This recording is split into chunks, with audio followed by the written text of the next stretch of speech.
Mungkin saat ini bisnis kalian sedang mengalami sebuah kompetisi yang sangat berat. Banyak sekali kompetitor yang meniru bisnis kalian. Banyak kompetitor yang meniru produk kalian.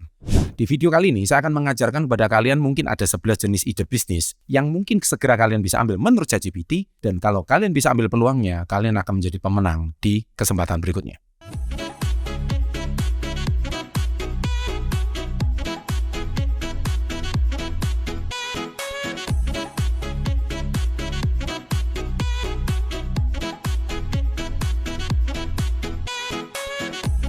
Welcome to Success Before 30 Business and Financial Mentoring. Sahabat entrepreneur, salam hebat luar biasa. Di kesempatan kali ini saya memang membuat sebuah video yang memang tujuannya khusus bagi kalian yang ingin membuat satu bisnis yang masih samudra biru. Jadi tidak ada persaingan.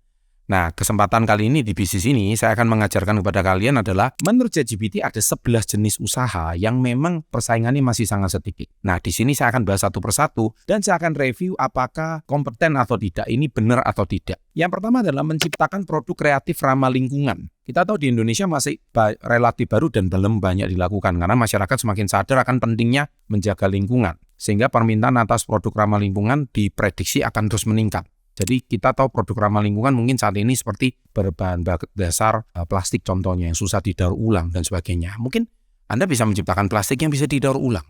Mungkin ini saya yakin saat ini tentu produk daur ulang memang menjadi isu global dunia. Tetapi untuk Indonesia menurut saya masih jangka yang cukup panjang. Karena kita tahu dengan 280 juta penduduk, isu plastik ini memang mungkin menjadi sebuah isu yang cukup. Tetapi kalau kita lihat masih di masyarakat paling bawah, saya rasa plastik itu masih sangat dibutuhkan. Jadi menurut saya, kalau Anda mau menciptakan plastik daur ulang, bisa jadi segmentasinya adalah produk menengah ke atas atau kalangan menengah ke atas. Kalau untuk kalangan menengah ke bawah, menurut saya masih belum. Karena mereka masih berkompetisi masalah harga. Nah, itu review dari saya. Jadi kalau Anda mau ciptakan, ya silakan untuk segmen pasar yang atas, bukan untuk segmen pasar bawah. Kedua, kursus online. Well, kursus online ini kan semakin populer. Namun masih banyak bidang pengetahuan kalian yang belum banyak ditawarkan dalam bentuk kursus online. Oleh karena itu, jika Anda memiliki keahlian unik, Anda memiliki kesempatan untuk menjangkau pangsa pasar yang tersentuh. Saya setuju kalau keahlian uniknya, tapi saya nggak setujunya adalah kursus online-nya. Karena sekarang Anda mau cari apapun di YouTube itu ada. Ya silakan kalau Anda punya keahlian unik, ya kan? Keahlian unik Anda itu apa? Ya Anda bisa aja bikin videonya. Jadi kalau menurut saya kursus online dan ini pun di ChatGPT ini berdasarkan 2021. Karena setiap Anda punya keahlian unik, Anda tinggal taruh kamera di depan, Anda sudah bisa buka jasa kursus. Anda punya keahlian unik apa? Nggak lama kemudian, ya pasti akan banyak kompetisi yang terjadi. Karena apa? Saya rasa lumrah banget ya, kalau namanya manusia itu kalau melihat ada sesuatu yang ramai, nggak lama kemudian dia akan pasti ada kompetitor yang meniru hal yang sama dengan harga yang lebih murah, dengan pengiriman yang lebih cepat, dan sebagainya, dan sebagainya. Jadi menurut saya, kursus online-nya tidak, tapi keahlian unik. Setiap orang pasti punya keahlian unik. Yang ketiga adalah usaha rental mobil. Saya kan dalam bisnis ini cukup banyak, tapi pendekatan yang unik menargetkan niche tertentu, misalkan driver berpenampilan menarik dan wawasan luas. Ya, memang saya setuju usaha rental mobil itu kalau diomong minim pesaing, menurut saya tidak. Khususnya di daerah-daerah wisata. Kalau di daerah-daerah wisata seperti kayak di Bali, wah itu persaingannya ketat sekali. Kayak di Yogyakarta itu ketat sekali menurut saya. Tapi kalau mungkin di daerah kalian, banyak orang mau menawarkan jasa sewa mobil, mungkin daerah kalian bukan daerah wisata, menurut saya juga peminatnya juga sangat minim. Jadi menurut saya rental mobil itu sangat banyak, karena ini tergantung daerah. Jadi menurut saya kurang tepat istilah ChatGPT ini. Yang keempat, jasa pembuatan website. Meskipun, saya bacakan dulu ya sebelum saya komen. Meskipun banyak developer website, namun permintaan jasa ini masih sangat tinggi, terutama dari bisnis-bisnis kecil menengah dan yang ingin go digital. Ini jasa yang persaingannya menuju sangat banyak. Nah, menurut saya tidak setuju karena AI sudah bisa buat website di masa depan.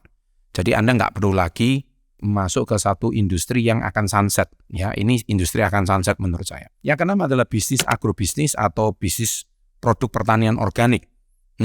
Permintaan atas produk organik terus meningkat, tetapi supply masih belum memadai. Sehingga bisnis ini memiliki prospek yang sangat baik. Memang ada betulnya permintaan produk organik naik terus, tapi supply-nya belum mengejar. Jadi ini memang tergantung daerah. Ya. Dan menurut saya Anda harus bersaing dengan pemasok-pemasok pupuk yang menjadi dominan di daerah tersebut. Sekali lagi, organik memang minim, tapi karena petani itu juga bersaing dengan harga-harga pupuk yang sudah ada, menurut mereka mau cari pupuk yang paling murah, yang bisa bersaing karena hasil panen yang mereka berikan pun belum tentu bisa mengcover biaya produksi.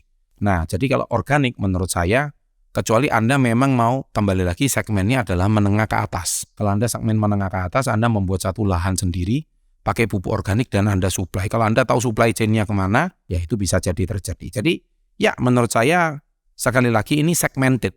Jadi kalau Anda memang, saya setuju dengan istilah ChatGPT ini tapi segmented. Kalau enggak tersegmen, Anda mau menggoyah market pupuk yang ada, itu jelas sangat tidak mungkin. Seperti kayak plastik itu tadi. 6. Bisnis makanan sehat dan bahan baku organik. Yes. Lainnya produk organik, makanan sehat juga sedang tren, tapi belum banyak bisnis yang menyediakan makanan ini. Saya tidak setuju karena saya sendiri menjual produk makanan kesehatan dari KK Indonesia.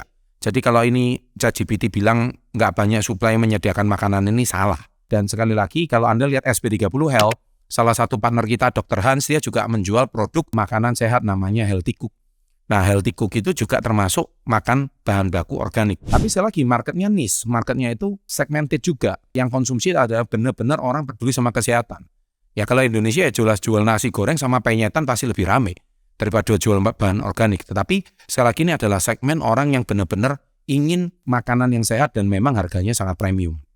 7. Usaha rumah makan khas negara asing. Ada banyak jenis makanan dari berbagai negara yang ditawarkan di Indonesia, tapi jika Anda bisa menawarkan makanan khas negara tertentu, Anda bisa menjangkau pasar-pasar yang sama sekali belum tersentuh. Setuju. Misalkan Anda membuka restoran Korea. Nah, yang konsumsi adalah, yang pasti adalah orang-orang Korea, plus makanan orang-orang lokal yang pengen coba makanan Korea. Cuman masalahnya, banyak orang-orang lokal yang pengen ngetis makanan Korea, itu paling cuma 1 kali, 2 kali.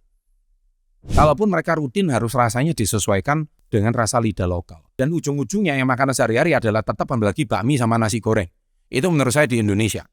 Ya, jadi kalau Anda mau mencapai niche market seperti ini, sekali lagi ini adalah market niche atau market targeted. Jadi contohnya Anda menjual makanan Meksiko, tapi ya tidak mudah, ya kan? Karena mungkin orang Meksiko yang tinggal di sini mungkin juga jumlahnya sangat sedikit. Tapi kalau Anda menjual makanan Jepang, atau menjual makanan Korea, atau menjual makanan Asia yang lainnya, menjual makanan Thai, itu mungkin juga bisa. Tapi disesuaikan dengan harga lokal. Kembali lagi harga itu sangat menentukan. Kalau Anda memang mau booming, kalau misalkan Anda menjual dengan harga yang sangat tinggi, bahan baku dari negara asing, menurut saya masih sangat berat. 8. Usaha jenis mesin cetak 3 dimensi. Mesin cetak 3D memang masih relatif baru di Indonesia, belum orang memiliki keahlian dalam bidang ini. Sehingga Anda memiliki kesempatan untuk menjangkau pangsa pasar. Sekali lagi ini adalah niche market. Kalau memang marketnya adalah orang yang membutuhkannya, silakan. Tapi kalau Anda tidak membutuhkannya, lagi-lagi nanti besar pasak daripada tiang. Jangan-jangan Anda sudah impor mesinnya yang sangat mahal, penjualannya sangat minim, jangan-jangan masih rugi. So Anda harus test market dulu. Ke-9, jasa pembuatan editing konten. Kebutuhan akan konten berkualitas terus meningkat, tetapi belum banyak jasa yang menawarkan pembuatan dan editing konten secara profesional. Ini mungkin lebih tepatnya jasa konsultan editor kali ya, atau menjadi seorang editor. Banyak pesaing sih menurut saya, karena ini cuma bisa diterapkan karena demand yang sudah ada. Jadi kecuali Anda memang harus menjual sendiri karena persaingannya juga cukup ketat. Ke-10, glamping. Nah, glamping ini glamorous camping. Konsep yang relatif baru di Indonesia, belum banyak orang yang menawarkan jasa ini. Memang betul, ini industrinya lagi naik, terutama Gen Z yang sedang pengen dikit-dikit healing. Jadi memang harus work-life balance. Ini saya setuju. Ya, kalau poin yang ke-10. Dan yang 11 adalah pet hotel. Nah, ini juga niche market, yaitu meskipun banyak orang memiliki hewan peliharaan, tapi belum banyak jasa penitipan hewan peliharaan yang profesional. Saya baru pulang dari Jepang, saya melihat di Jepang itu ada satu ruko, di mana ruko itu memang lantai 2 khusus untuk kucingnya itu dititipkan, dan dia bisa bermain-main dengan kucing di sana. Dan itu namanya mall kucing, sampai seperti gitu, sama mall anjing. Jadi memang dia memang menyediakan jasa itu. Tapi sekali lagi itu di negara maju. Apakah di negara Indonesia bisa? Bisa, di perkotaan besar. Karena saya percaya kalau di desa mungkin kucing dan anjingnya nggak seperti itu. Karena Indonesia ini kan negara besar, dan Indonesia itu bukan cuma negara perkotaan. Sedangkan mungkin di Jepang pun juga tidak seperti itu, hanya kota-kota besar saja. Jadi tetap sekali lagi ini niche market. Ya kalau Anda mau ambil segmen ini, silakan. Jadi kalau misalkan Anda menitipkan hewannya $100 per hari, atau mungkin 1,5 juta rupiah, siapa yang mau menitipkan? Mungkin di Indonesia ada, tapi sekali lagi itu segmented. So, kembali lagi, apa yang disampaikan ChatGPT ini tidak ada yang salah, tapi menurut saya masih kurang sempurna. Tapi intinya poin yang saya sampaikan, kalau Anda mau ambil idenya, silakan. Semoga video ini menginspirasi dan bisa membuat Anda segera maju dan bergerak. Sukses untuk Anda, salam hebat luar biasa. Saya baru pulang dari Jepang, saya melihat di Jepang itu ada satu ruko, di mana ruko itu memang lantai 2 khusus untuk kucingnya itu dititipkan dan dia bisa bermain-main dengan kucing di sana. Dan itu namanya mall kucing sampai seperti gitu, sama mall anjing. Jadi dia memang menyediakan jasa itu. Tapi sekali lagi itu di negara maju. Apakah di negara Indonesia bisa? Bisa, di perkotaan besar. Jadi kalau misalkan Anda menitipkan hewannya $100 per hari atau mungkin 1,5 juta rupiah, siapa yang mau menitipkan? Mungkin di Indonesia ada, tapi sekali lagi itu segmented.